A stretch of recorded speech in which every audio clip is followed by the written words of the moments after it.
Palabay? Ganito po yun. Nagpunta po siya doon sa may papuntang kasina sa loob po. Sa may pinto siya nagtayo. Sabi sa akin, ikaw, wag mong uulitin yun ha. Dadadaputin kita. Tinataasan po ako ng boses at tinuturo-turo niya po ako. If there is conspiracy, all of the perpetrators are equally guilty.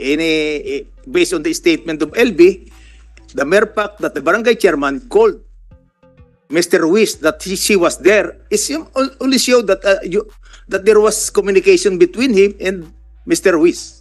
That's human trafficking. Yeah. So you were saying you will just leave it to the prosecutors Yes, to definitely. determine or to appreciate the pieces of evidence that you Yes, yes. presented. But the first crime that I filed is serious illegal detention with penalty of reclusion perpetua, and then No bail. it's unbailable.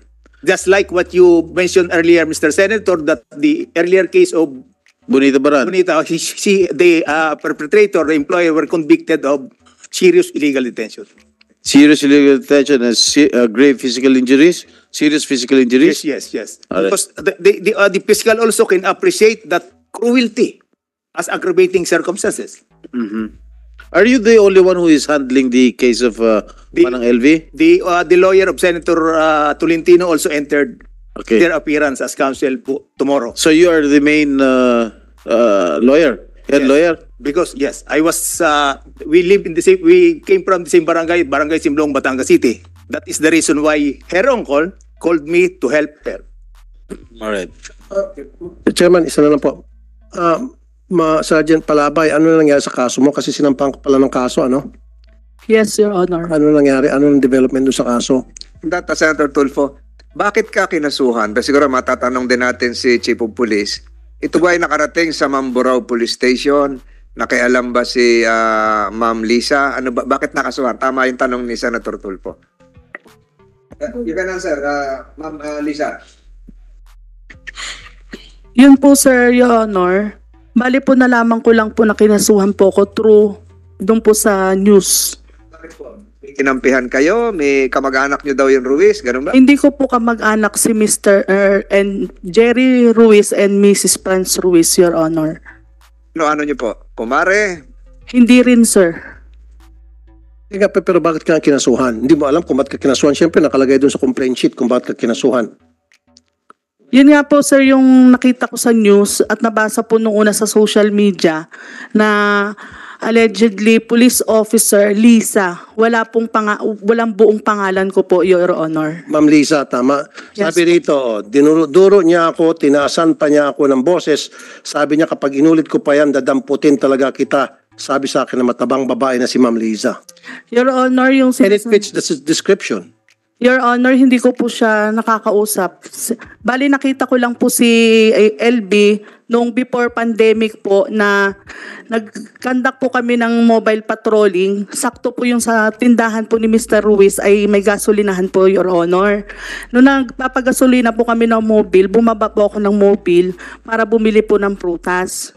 Ngayon, sabi po ni Mrs. Franz, kiluhan ng prutas po, bumibili po ako ng ubas. Ngayon po, bigyan po ng 1 kilo si Ma'am Lisa. Sinabi po doon sa mga tindera. Ngayon po, pagbayad ko po, dahil tapos na po kami magasolina ng mobile, sumakay na po ako. Doon ko po nakita si LB na nakaupo po doon sa may tabi ng freezer. Okay. So bakit siya mag-akusa sa iyo nito na nanduro ka sa kanya, nanakot, kung hindi naman pala totoo? Ano pong motibo sa palagay mo? Hindi ko po alam, Your Honor. Kung siya po ay tinakot ko dun sa tindahan, yun po ay palengke. Open po yung... Kaya nga sa dinami-daming police, may mapayat, may matangkad, may maliit, it fits your description, at ikaw ang sinabi niya na tinakot mo siya. Bakit nga? Siyempre, merong dahilan. Yun At po. kung nagsisinungaling siya, may dahilan din. Bakit siya magsinungaling? O sige, kumukontra ka doon sa sinabi niya. Ano ang dahilan kung bakit siya magsisinungaling laban sa iyo? Hindi ko po alam, Your Honor. Wala, di ba? Wala siyang dahilan. So ibig sabihin, nagsasabi siyang totoo.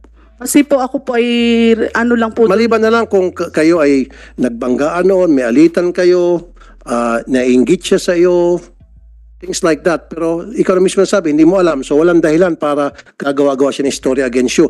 That means she's telling the truth. Kasi po, Your Honor, At the kasi same time, hindi ka naman, siguro yung mga superior mo, hindi naman basta-basta kang itatransfer kung wala silang nakitang basehan for that transfer. Sino po nag-transfer sa kanya? yung provincial director po Oh. namin. Okay, kayo po yung provincial director, Colonel. So what was the basis for your decision to transfer Sergeant Palabay from point A to point B?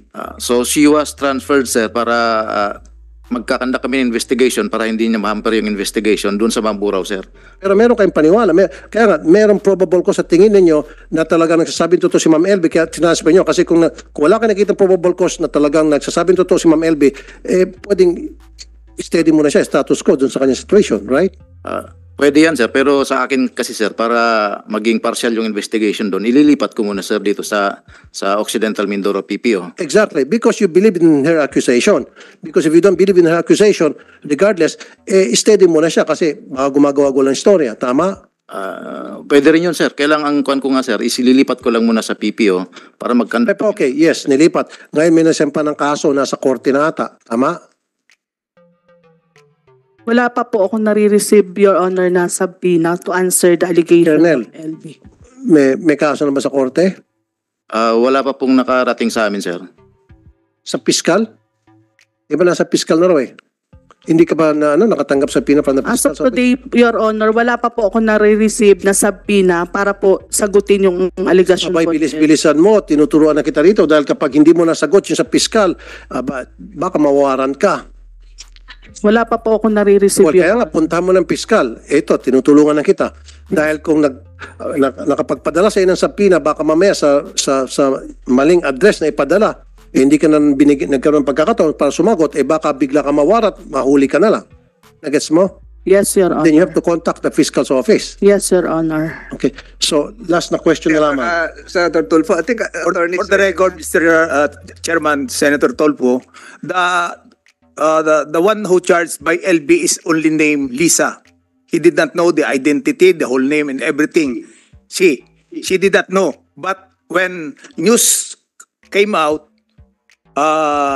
the police officer Lisa identified herself as the person referred to by LB in her sinumpang salaysay. And in fact, she was asked by a reporter what is the physical condition of Lisa, the police officer that you mentioned, and she physically fit with the description mentioned by LB. Okay.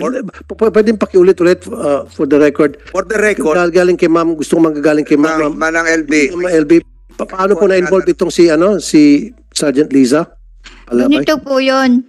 Nung punta po siya doon sa may papuntang kasina sa loob po, sa may pinto siya nagtayo, sabi sa akin, ikaw, wag mong uulitin yun ha, dadadaputin kita. Tinataasan po ako ng boses at tinuturo-turo niya po ako. Wag po ulitin ang Ginagawa ko po yung paglalagay po daw po ng bulbul sa pagkain. Pag ginawa ko daw po yun. Tinaasan niya po ako ng boses nung nagpunta po siya doon sa may kusina namin. police officer Lisa, totoo ba yan? Yung nas ka ng kinonfront mo? Hindi po, sir. Hindi po ako nakakarating, sir, doon sa mismong pintuan ng bahay ni Franz. Doon lang po ako nakakarating, sir, doon sa pinakalamesa kung saan doon po ako nagbabayad. Ako po, pag bumibili po na ng produkto ng tindahan ng Ruiz, pinakamatagal ko na po, Your Honor, is 3 minutes. Minsan nga po, yung motor ko po ay hindi ko na pinapatay kasi pagbili ko po, Your Honor, nagmabadali po akong umalis dahil duty pa po ako at papasok po yung mga anak ko. Yun po ay mapapatunayan ng mga tindera-tindero doon po. Kasi ang namimit ko lang po doon sa palengke, doon sa tindahan ng Ruiz, yung mga tindera at tindero lang po ni Mr. Ruiz. Pero si LB po, hindi ko po siya nakikita kasi nga siya po ay kasambahay, nasa likod lang po siya. So ano tingin mo rason bakit siya gagawa ng istorya? Yun nga po, Your Honor, hindi ko po alam. Posible naman magsinungaling ito at gumawa ng istorya laban sa iyo. Ano makukuha niya? Kasi po sa Mamburao Occidental Mindoro, Your Honor, kilala po ako doon na police po. 21 years na po akong assigned. Ngayon po, Regardless, that's irrelevant. hindi ko po malaman ang dahilan, Your Honor. Aling LV, maiba naman. Paano kayo nakapunta sa Batangas? Yun nga po, nung sabi po nung amo kong babae, LB, ayusin mo ang gamit mo at ihatid muna kita sa Batangas. Paano kayo, ano sinakan nyo? Balita ko sumakay raw kayo sa truck ng sibuyas. Totoo ba yun? Opo, totoo po yun. Sino nagsakay sa inyo sa truck ng sibuyas? Yung pong amo kong babae, pinasakay po ako doon. Ikaw lang mag-isa? May kasama po ako, dalawang lalaki. Bakit sa truck kayo ng sibuyas sinakay? Wala daw po akong ticket kasi parang libre, para daw po libre po ako. Tapos nag-roro. Tapos sinakay sa roro yung truck ng sibuyas. Opo, Para wala ng pamasahe. Pamasahe na lang ng truck. Ang Opo. Ganun ba? Sakay siya sa truck ng sibuyas na walang bayad yung pasero? Doon lang sa loob ng truck? The truck, Mr. Senator, the truck will be loaded at the Roro. Yes. Cell. Then in going to Batangas. Yes. So if you So kung may... Oh, lilinisin na lang yan mamaya. Sige, huwag nyo na ano yan. okay. kasi there are certain passengers which are not free if they are with So, vehicle. ibig sabihin, pag sinakay yung truck doon sa Roro at may kasamang tao, yung tao libre na sa pamasahe? It is possible. I believe 3 persons are free if you are on okay. a truck loading the vessel. So, ilan kayo sumakay, Aling LV, sa truck ng sibuyas? Kasama, para pong 5 po kami. Kasi 5? po yung driver. Di ba sikip kayo rin dahil panay sibuyas yung katabi ninyo dyan? Opo, puro sibuyas po. Gaano katagal yung biyahe? Mga para pong 3. 3 oras. Opo, Dusa. So, nagdusa kayo ron? opo. Wag daw po bumaba. Lumipat sa kabilang room. Ako rin. Ito lang suggestion ko, maganda yung kasambahay bill natin, pero I think we have to revisit that. Meron ako isasuggest, ipapile bilang amendment. Siguro higpitan natin yung parusa, taasan natin yung parusa laban doon sa mga amo mapang api. And siguro lagyan natin doon na tama kayo, may monitoring. Dapat merong hotline yung each barangay na pwedeng tawagan ng isang kambay in distress. And kapag mawag isang kasambahay, dapat yung numero na madaling ma-memorize, siguro 3 or 4 numbers. Okay. Pupunta agad yung social worker, kasama yung tanod, and kasama yung PNP para i-check kung totoo nga yung sumbong. At kapag na-verify yan, agad-agad damputin si amo at kasuhan. Only then, protection na natin yung ating mga pobreng kasambahay na palagi nasasaktan. Kasi time and time again, nakakatanggap ako ng ganitong klaseng reklamo, napapabayaan, nagmumukha silang kawawa. Ang pinakamasaklap pa nito, in my experience, palagi silang binibintangan na nagnakaw. Kapag naipit na yung amo, nabugbog na si kasambahay, ang gagawin ni amo, paplantahan ng mga pera, relo, kung ano-ano pang mga alahas, si kasambahay sabi nagnakaw. Nababaliktad patuloy si kasambahay. Si kasambahay, in some cases, atras na lang kaysa naman makulong dahil nga nagnakaw, qualified theft. So those things has to be changed. And I will file a bill na this time, kasama dun sa kasambahay law ninyo, Senator Estrada, na magkaroon ng mas matibay pang proteksyon natin mga kasambahay, and then mataas na parusa. Dapat one strike policy laban doon sa mga pang-api mga amo. Salamat, Mr. Chair. As thank you, Senator Tulfo. As the principal author of the Batas Kasambay, I'm open to revisit the Batas Kasambay and to provide some amendments if you wish. And I will also include that in the agenda on August 29 during the Committee on Labor hearing. Thank you, Mr. Chair. And I would also like to reiterate to Subfina, the employers of Aling LV, si Jerry Ruiz, Franz Ruiz, and the 2 children. We have directed the committee secretary. We'll have another hearing next week. Kung ayaw, pahuli na. We move